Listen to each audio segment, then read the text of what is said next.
Hello everyone! Today it's story time with Atheria Day.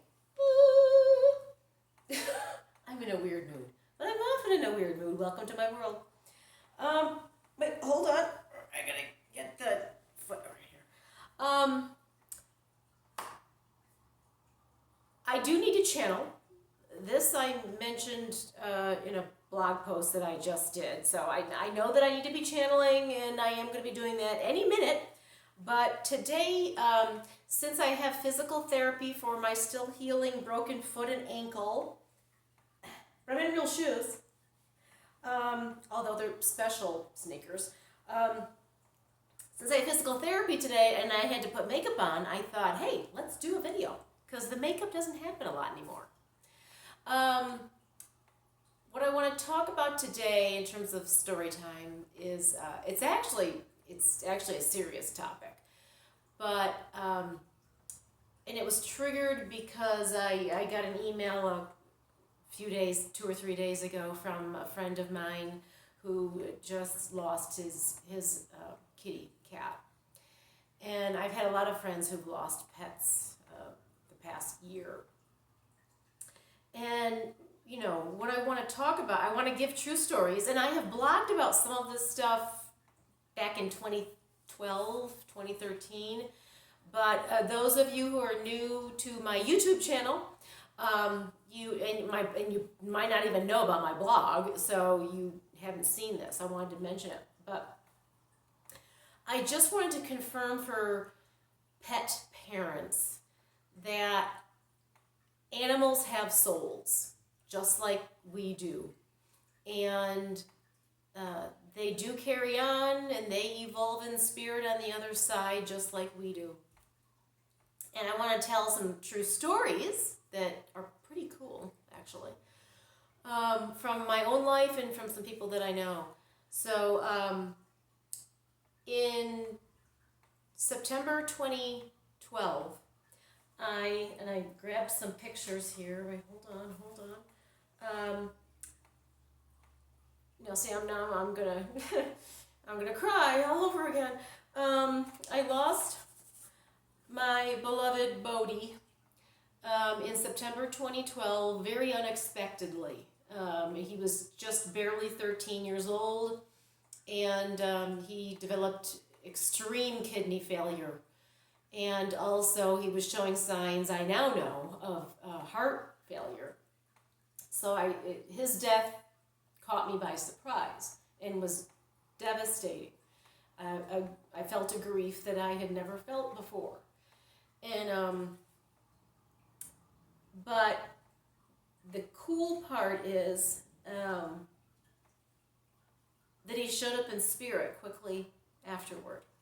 So he passed away, and 3 days later, which is interesting, because they always say spirits are the closest to the earth realm the first 3 days that they cross, and usually that's in terms of humans, but clearly it also involves animals.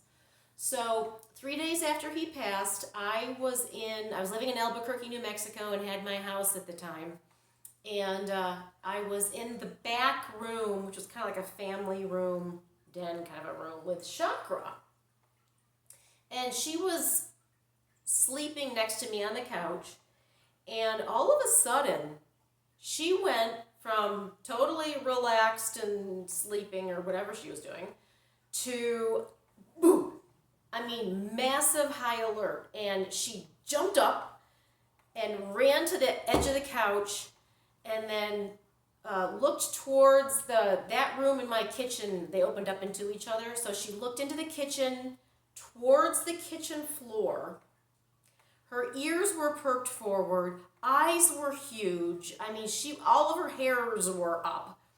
And I'm watching her eyes, and she's clearly looking cat level kitchen floor as someone walked across the kitchen floor.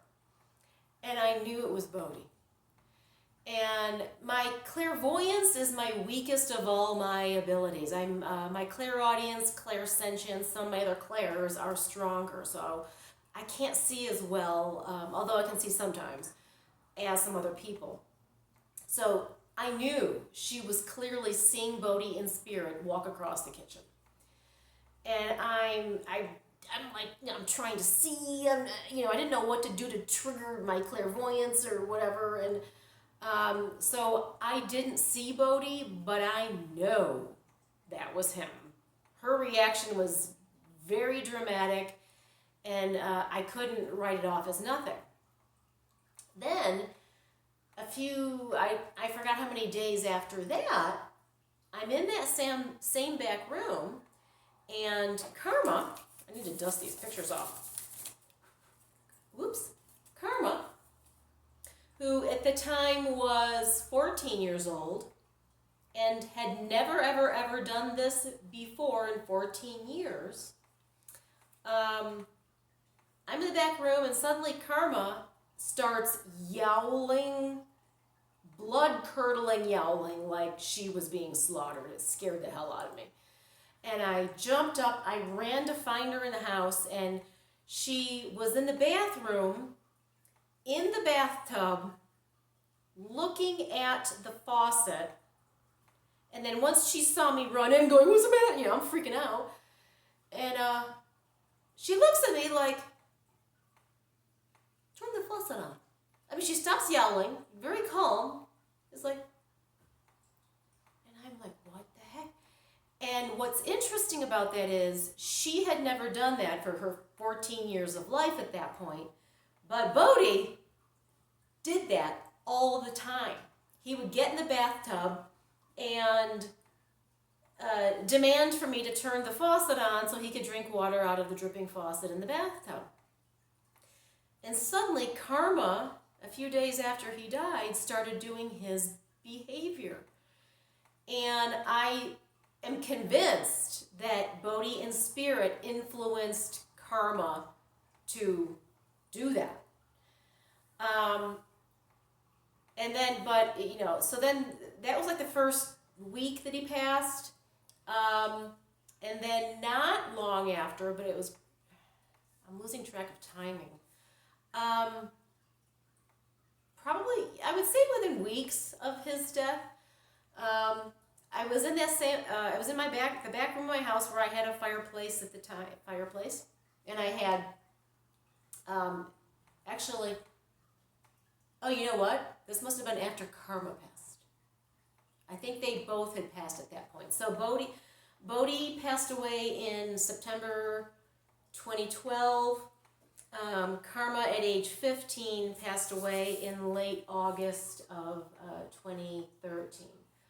And she had not been well for a long time, so I knew she wasn't going to make it much longer. But so I think they both had passed when this happened. So it must have been 2013, late 2013.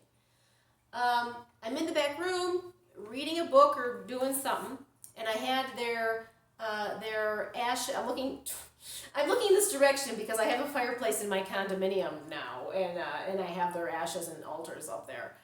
But so I had their ashes and some mementos from them, some of their favorite toys, things like that, on the altar of my fireplace in Albuquerque. And I had Bodhi loved the tuna flavored greenies. Were his favorite treats. In fact, chakra, that's her favorite treats that she's obsessed with. And there's a connection between Bodhi and chakra too. But so I had 2 of those treats on his altar next to his ashes. So I'm reading a book or doing something, and all of a sudden, the altar pops into my head, and I'm like, what the heck? But it was this really strong, look at the altar. So I, not knowing anything, I got up and I went to the fireplace and I looked, and my face must have done this, because there had been 2 treats at Bodhi's altar. One of the 2 treats was gone. And I am not known for being really good about dusting. You can tell by these poor photos that desperately need to be cleaned. So on the mantle, there was a lot of dust and stuff that had gathered over the months. So one of the treats was gone. and the dust was not disturbed at all. I'm as much woo-woo-ness as I am into, I'm very logical, and I try to explain things logically if I can. So I assumed, maybe a mouse or something got up there somehow and grabbed it, but there was no footprints. None of the dust was disturbed. If my other cats had smelled the treats and they would have knocked everything all over the place. So I know they didn't do it. I could not explain in a logical way what happened to the tree. So then, another week or two later, I'm once again doing something else in the house, and pops into my head really strongly, check the altar. Now, at this point, I'm nervous, because I'm like, is the treat going to be back? What's going to, So I went very tentatively towards the thing and looked, and the second treat was gone. None of the dust, nothing else was disturbed. It was totally in perfect condition, except for the fact that now both of the treats were gone. At that point, as open-minded as I had been, I never totally believed in dematerialization or materializing stuff, but I witnessed it. I could not explain it any other way other than that Bodhi in spirit took his treats. Now, over the next few months, because of more things that were happening in the house, I kind of expected to have the treats appear somewhere totally random, like in my underwear drawer or something. They never did appear again. They stayed gone. But interestingly, in December 2013, I was having a reading over the phone by a very good medium on the East Coast who didn't know anything about my cats passing away or that I even had cats. And she's like, you've got 2 cats in spirit that are totally playing pranks on you in your house. And she went on to describe very specific things that made me know that it was Bodhi and Karma. And then to go back to Karma's passing in August of 2013, when I knew that I had to let her go, I got an intuitive warning a day before that something was going to happen. And I was kind of waiting for a sign from her that it was time. But a friend of mine who's a very good trance channel and psychic. So I was in Albuquerque at the time. At the time, she was living in Los Angeles. She knew when I was going to bring Karma to the vet. So she had offered to go into trance, ask her beloved German Shepherd Ralph, who had passed away beforehand, to help Karma pass. So she did all this in Los Angeles while I'm in New Mexico at the vet with Karma. And when Karma passed, I actually had my hands on her. And, sorry, it's still hard. I miss my babies. And I never witnessed death, actually happen before until Bodhi and Karma. So, but I had my hands on Karma, and initially when the vet gave her the injection, she didn't pass like she should have, especially in the weakened, bad shape she was in. And I started to panic, and oh my God, something, I didn't want her to suffer or anything, so I started to panic. And, but, all of it, and even the vet, I think, got a little nervous that something was going wrong. But, all of a sudden, her soul left her body. And I say left her body because I had my hands on Karma, and I literally felt her soul go boom, boom. And she ran into me and then zoomed off towards the far corner. Her soul zoomed the far corner of the room. It was very dramatic and undeniable. I know what I felt. I know what I witnessed. And later, My friend in Los Angeles, she's not only a fabulous trance channel and medium and psychic, she's also a fabulous artist. So she was in Los Angeles, in trance, eyes closed, but she happened to have a paper and pencil in her lap. And with her eyes closed, I have to show you what she drew. This is a spirit drawing that she did, with her eyes totally closed, not even looking at the paper. Now she colored this in she had some color after the fact, so hope you can see this. This is exactly what I saw. Felt, I should say, this is it. I felt when Karma passed. So you can see this is Karma with with angel wings running to the other side. This is clearly Bodhi greeting her. Bodhi was notorious, he was famous for the gray splotch. We called him his bangs on top of his head. So this is Bodhi down here. This is Karma running to the other side. And my friend said she could see her running. And then this is like a cat angel oversoul or a guardian angel for the animal kingdom overlooking the entire thing. And let me get closer so you can see this. Ouch, my foot, oh, my ankle. That wasn't good. Hopefully you can see this well. I can't tell how well I'm on camera.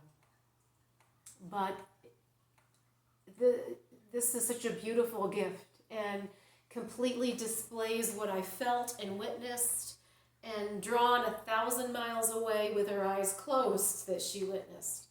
So, that's my personal story, but I have met so many other people who've had pets visit them from the other side. A wonderful story. This couple that I met, they had lost a dog not too long before, and when the dog was alive, every night, the husband and wife would be in bed, the dog would jump up onto the foot of the bed, do a circle to find like a comfortable spot like dogs do, and lay down and sleep every night.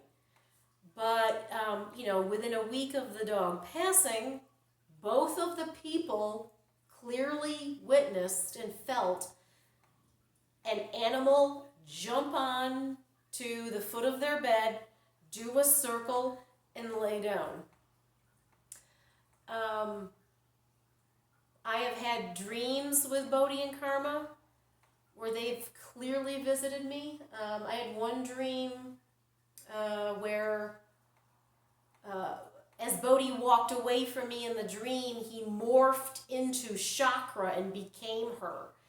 And I will say that when I found Chakra in 2007 as a very injured with a severely broken leg kitten, although Bodhi and Karma both took to her immediately as parents, Bodhi took to her as a father very dramatically immediately. Karma took a little while, and then she fell in love with Chakra too, and then they were both her parents.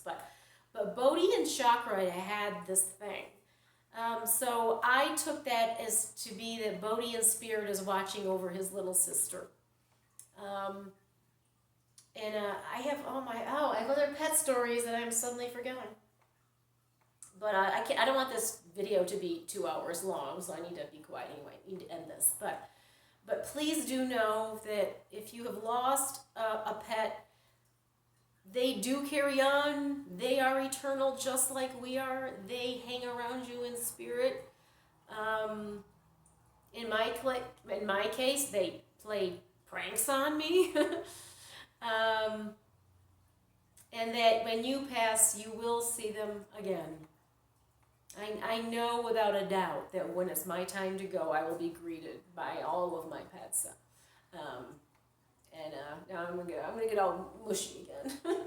But anyway, I hope you're all well and taking care of yourselves, both mentally and physically. A lot of people are, dealing with depression and loneliness and isolation and all that stuff. So know that you're never alone.